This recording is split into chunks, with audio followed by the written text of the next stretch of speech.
මේ කොටසත් යයි පුතේ. ඉක්වන්න යන්. මේ ඇවිල්ලා මේ ඇලහැර නෙමෙයි මොරගහ කන්ද කළුගඟ මාර්ගයේ තිබෙන මේ පාලම එතනින් එහාට පාලම කඩාගෙන ගිහින් තියෙනවා මේ මොරගහ කන්දේ වාහනදොරට වැරලා තියෙන හින්දා මේ තියෙන පාලම මේ වගේ දෙයක් ඉතින් මීට කලින් දැකලා නැහැ මේක උඩටම කඩාගෙන ගිහින් තියෙන්නේ මේ හොඳම වතුර පාරක් මේ යන්නේ මෙතනින් එහාට මේ අද වැස්සත් එහෙම මේ පාලම මේ කොටසත් ඉතුරු වෙයි කියලා විශ්වාස කරන්න බෑ ඒකට පැත්තේ මිනිස්සු ඉන්නේ ඔය ඉස්සරහින් පේන්නේ මේ මොරගහ කන්දේ ඩෑම් එකේ වතුර අරලා තියෙනවා පේන්නේ නැහැ මීදුමට මොනවත්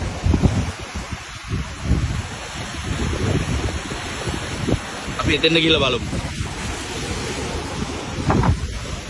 මේ වතුර සේරම ඉතින් ඇලහැර පැත්තෙන් යනවා මේ පල්ලෙහාට ඉතින් මේ විදිහටම ජලස්කන්ධ මේ පල්ලෙහාට ඇදගෙන යනවා ඇනිකට් එකෙන් ඉතින් වතුර බෙදලා ගියාට ඒ යන්නේ ඉතින් ඒ ගම්මාන හරහා යන්නේ ගම්මාන සෑහෙන පිටසක් යට වෙලා තියෙනවා මේ වෙලාවේ මුදා ගැනීමේ කටයුතු සිද්ධ වෙනවා. අදත් ඊයේ වගේම වර්ෂාව ඇදහැළුනොත් මීට වැඩිය ලොකු හානියක් සිද්ධ වෙන්න ඉඩ තියෙනවා. මේ පාලමක් මේ විදිහට ගිහින් තියෙනවා නම් වතුර කඳට. ඉතින් එතනින් එහාට අපේ පොඩි තැන් මොන කතාවද?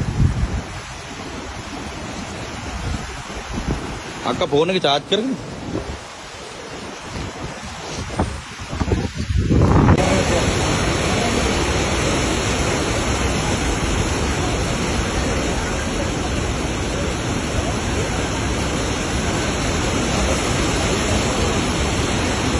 මේ ගඟ ඔන්නේ ගෙවල් එහෙම විනාශයි නේ අර ගම්වල. කඹරෝ එහෙම. ඔව්.